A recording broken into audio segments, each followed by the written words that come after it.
नमस्कार, मैं बंशीधर कुमार आज आपके लिए सभी प्रतियोगी परीक्षाओं के लिए अति महत्वपूर्ण प्रश्नोत्तर लेकर के आया हूं, जो आपके सभी परीक्षा के लिए अति महत्वपूर्ण है। ये सीरीज मैं आज से ही स्टार्ट किया हूं। आप ज़रूर देखें, शेयर करें, लाइक करें और सब्सक्राइब भी करें। शेयर ज़रूर करें, आप अपने दोस्त, भाई, बहन सभी के पास शेयर करें। चलिए आगे। जनवरी 2022 में अनंत नागेश्वरन को भारत का नया मुख्य आर्थिक सलाहकार नियुक्त किया गया। इन्हें किनके स्थान पर नियुक्त किया गया? तो आंसर कृष्णमूर्ति सुब्रमण्यम। आप रघुराम राजन का नाम जानते ही होंगे। रघुराम राजन की कई सुप्रसिद्ध पुस्तकें हैं, जैसे I do what I do, the third pillar और फॉल्ट लाइन्स। अरविंद सुब्रमण्यम की भी कई पुस्तकें हैं, जैसे Eclipse, living in the shadow of China's, economic dominance.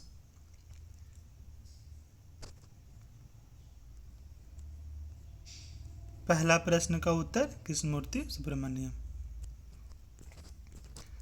दूसरा प्रश्न, 28 मई 2022 से प्रभावी रूप से निम्नलिखित में से किसे लोकपाल प्रमुख के रूप में कार्य करने के लिए अधिकृत किया गया है? पहला option Chittaranjan Sharma, B Vishwanath Shetty, C Pradeep Kumar Mohanty, D B S Patil. Answer न्यायमूर्ति प्रदीप कुमार मोहंती। लोकपाल में टोटल 8 सदस्य होते हैं। भारत में पहला लोकपाल पिनाकी चंद्र घोष थे और सेकंड लोकपाल यही हैं, प्रदीप कुमार मोहंती। पहली बार लोकपाल 16 जनवरी 2014 को लागू की गई थी। ये 2013 का बिल है।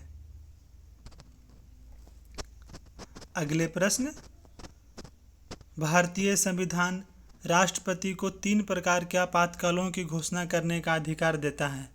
इनमें से कौन सा शामिल नहीं है? अनुच्छेद 352 ये शामिल है, राष्ट्रीय आपातकाल। 360 ये भी शामिल है, वित्तीय आपातकाल। 356 ये भी है शामिल, राज्य में आपातकाल। आपका 358 शामिल नहीं है। आप आपातकाल नाम सुने होंगे। सबसे भयावह आपातकाल 25 जून 1975 को लागू किया गया था, जो कि कुल 21 महीने की अवधि का था। 25 जून 1975 से लेकर के 21 मार्च 1977 तक। उस टाइम राष्ट्रपति फखरुद्दीन अली अहमद खान थे और पीएम इंदिरा गांधी थी। उस टाइम जयप्रकाश नारायण इसी काल को भारत के इतिहास की सर्वाधिक काली अवधि कहे थे। अगले प्रश्न, उस स्वदेशी रूप से विकसित high speed expendable aerial target system का नाम क्या है, जिसका दिसंबर 2021 में डीआरडीओ द्वारा सफल उड़ान परीक्षण किया गया था? आंसर अभ्यास। डीआरडीओ की स्थापना 1958 में हुई थी। इस साल 1 जनवरी 2023 को डीआरडीओ का 65वीं वर्षगांठ मनाई गई। इसकी स्थापना नई दिल्ली में इसकी हेडक्वार्टर नई दिल्ली में, स्थापना 1958 में। अभी फिलहाल में चेयरमैन समीर कामत हैं। अगले प्रश्न, 7 मार्च 2022 को महिला एवं बाल विकास मंत्रालय ने शिक्षा मंत्रालय और यूनिसेफ के साथ साझेदारी में भारत में स्कूली शिक्षा छोड़ चुकी किशोरियों को औपचारिक शिक्षा में वापस लाने के लिए एक अभियान शुरू किया गया। इस अभियान का नाम क्या है? पहला ऑप्शन बालिका पढ़ाओ योजना, बी कन्या शिक्षा प्रवेश उत्सव, सी किशोरी शक्ति योजना, डी सुकन्या समृद्धि योजना। आंसर कन्या शिक्षा प्रवेश उत्सव। पहले शिक्षा मंत्रालय का नाम मानव विकास संसाधन मंत्रालय था। 1985 से लेकर के 2020 तक कुल 35 वर्ष तक इसका नाम मानव संसाधन विकास मंत्रालय था। 2020 के बाद से इसका नाम शिक्षा मंत्रालय कर दिया गया। फिलहाल में शिक्षा मंत्री धर्मेंद्र प्रधान हैं, जो कि उड़ीसा से हैं। ये आपको याद रखना, उड़ीसा से जिनका भी सरनेम प्रधान है, आप याद रखिए, आंसर उड़ीसा ही होगा। उड़ीसा लोक सेवा आयोग में ये क्वेश्चन कई एक बार आ चुका है।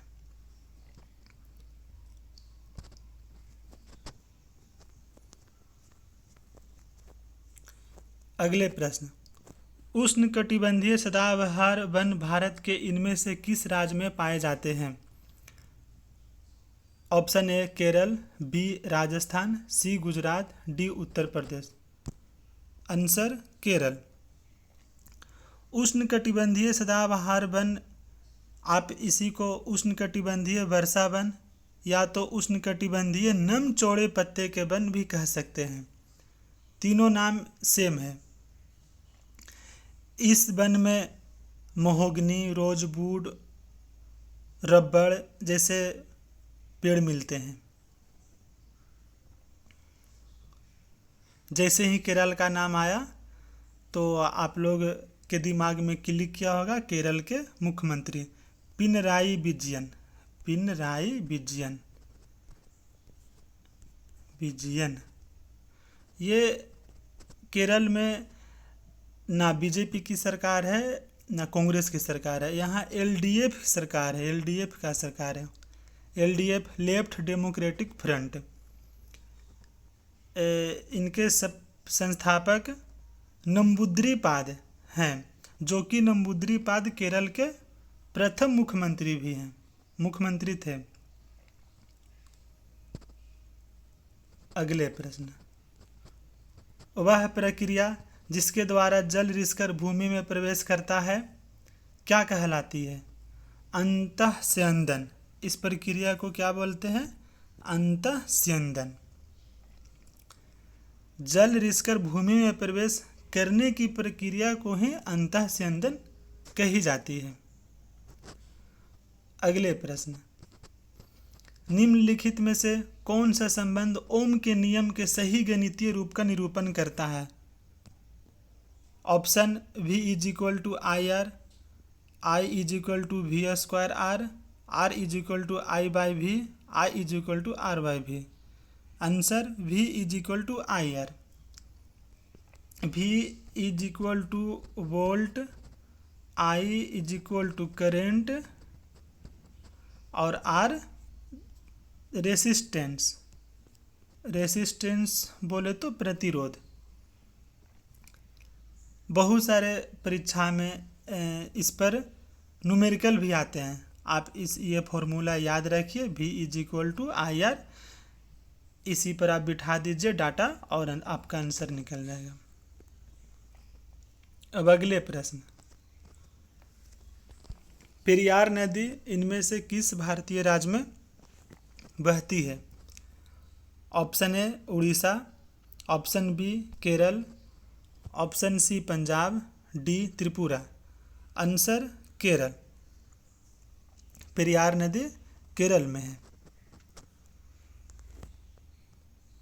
अगले प्रश्न, 2021 में बाल साहित्य पुरस्कार कितनी भाषाओं में प्रदान किया गया था? ऑप्शन ए 22, बी 23, सी 21 और डी 24। आंसर 22। भारतीय संविधान की 8वीं अनुसूची में कुल 22 भाषाएं हैं। कभी कभी इस पुरस्कार में 23 भाषाओं में भी पुरस्कार दी जाती है, कभी कभी 24 भाषाओं में भी। दरअसल ये है कि दो भाषा और है, राजस्थानी और इंग्लिश। कभी कभी ये दोनों भाषाओं को भी शामिल कर ली जाती है। 2021 और 22 में दोनों साल 22 भाषाओं में ही बाल साहित्य पुरस्कार प्रदान की गई थी। टोटल 22 लोगों को, जिसमें से 2 लोग बिहार के थे, पहला जफर कमाली और दूसरा वीरेंद्र झा। इस पुरस्कार में 50,000 की धनराशि विजेता को मिलती है। अगले प्रश्न, भारत सरकार द्वारा किस वर्ष में राजीव गांधी खेल रत्न पुरस्कार का नाम बदलकर मेजर ध्यानचंद खेल रत्न पुरस्कार कर दिया गया? ऑप्शन ए 2022, बी 2020, सी 2019 और डी 2021। आंसर 2021। ध्यानचंद नाम सुने ही होंगे, मेजर ध्यानचंद। ये 1928, 1932 और 1936 में इन्हें गोल्ड मेडल मिला था ओलंपिक में, ओलंपिक हॉकी। इन्हें गोल्ड मेडल प्राप्त किए थे। ये महान हस्ती हैं।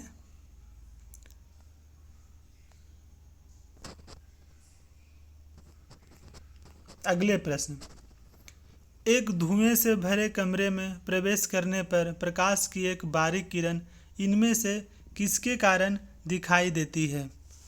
ऑप्शन, प्रकाश का प्रकीर्णन, पहला ऑप्शन। बी में प्रकाश का अपवर्तन, सी प्रकाश का वर्ण विक्षेपण, डी में प्रकाश का प्रवर्तन। आंसर प्रकाश का प्रकीर्णन होगा। अगले प्रश्न, 2021 में विश्व कुश्ती चैंपियनशिप में रजत पदक जीतने वाली पहली भारतीय महिला होने का गौरव किसने प्राप्त किया? Option A Anshu Malik, B Babita Phogat, C Mona और डी सरिता मोर। आंसर उत्तर अंशु मलिक। ये पहली महिला हैं जिन्हें विश्व कुश्ती चैंपियनशिप में रजत पदक प्राप्त हुआ। यह भारत की पहली महिला है। अगले प्रश्न, निम्नलिखित में से कौन सा जीव समूह पर्यावरण को स्वच्छ रखने में सहायक होता है?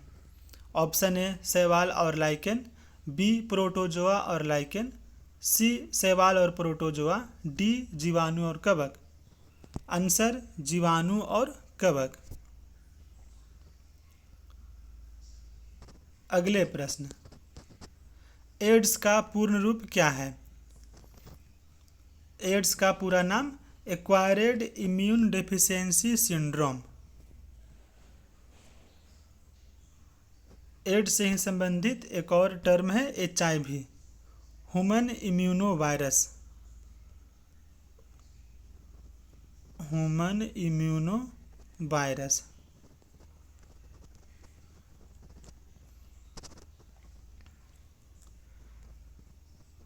वर्ल्ड एड्स डे 1 दिसंबर को मनाई जाती है। अब मैं आपको दिसंबर का कुछ महत्वपूर्ण दिवस बताता हूँ। 1 दिसंबर को वर्ल्ड एड्स डे, 2 दिसंबर विश्व कंप्यूटर साक्षरता दिवस, 3 दिसंबर दिव्यांगता दिवस, 4 दिसंबर भारतीय नौसेना दिवस, 16 दिसंबर विजय दिवस, 16 दिसंबर को विजय दिवस, 19 दिसंबर को गोवा मुक्ति दिवस, गोवा मुक्ति दिवस। 19 दिसंबर 1961 को ही गोवा को आज़ादी प्राप्त हुई।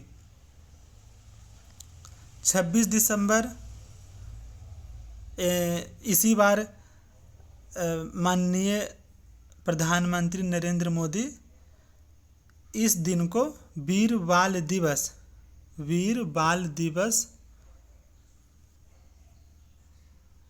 के रूप में मनाने की घोषणा की। 26 दिसंबर वीर बाल दिवस, ये बहुत महत्वपूर्ण प्रश्न है। 25 दिसंबर को सुशासन दिवस, 22 दिसंबर को राष्ट्रीय गणित दिवस, और 24 दिसंबर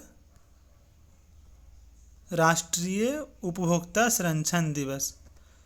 ये कानून 1986 में लाई गई थी। अगले प्रश्न, उच्चतम न्यायालय ने किस वर्ष में दहेज के मुद्दों से संबंधित सतबीर सिंह बनाम हरियाणा राज्य में अपना फैसला सुनाया? पहला ऑप्शन 2019, बी 2020, सी 2021 और डी में 2022। आंसर 2021 है। 2021 में ही दहेज के मुद्दों से संबंधित सतबीर सिंह बनाम हरियाणा राज्य मामले में फैसला सुनाया था।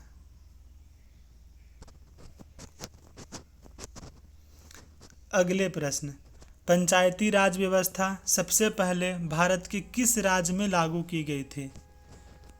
Option A Rajasthan, B Paschim Bangal, C Madhya Pradesh, D Uttar प्रदेश।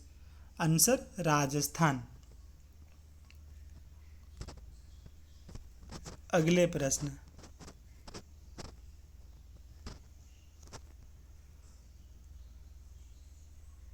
उन्नीस से राष्ट्रीय आय, उपभोग व्यय, बचत और पूंजी निर्माण से संबंधित डेटा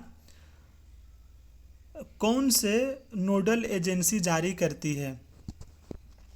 ऑप्शन ए केंद्रीय सांख्यिकी कार्यालय, बी लोक परिसंपत्ति प्रबंधन कार्यालय, सी मौद्रिक नीति कार्यालय, डी केंद्रीय वित्तीय कार्यालय।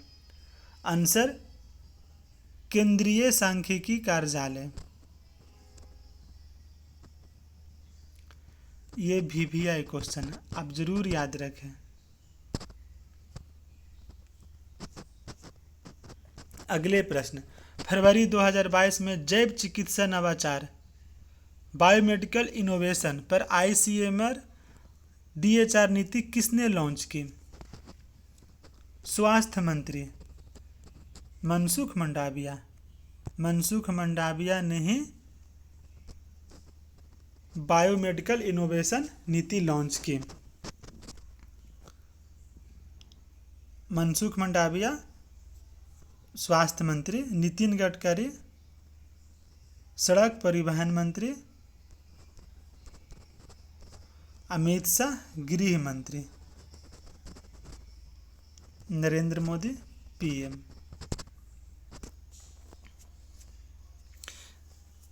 अगले प्रश्न, बल्ब के फिलामेंट को क्या प्राप्त करने के लिए अत्यंत पतला और लंबा बनाया जाता है? ऑप्शन ए उच्च प्रतिरोध, बी उच्च धारा, सी उच्च प्रतिरोधकता, डी उच्च वोल्टेज। तो आंसर उच्च प्रतिरोध। बल्ब के फिलामेंट को उच्च प्रतिरोध प्राप्त करने के लिए अत्यंत पतला और लंबा बनाया जाता है।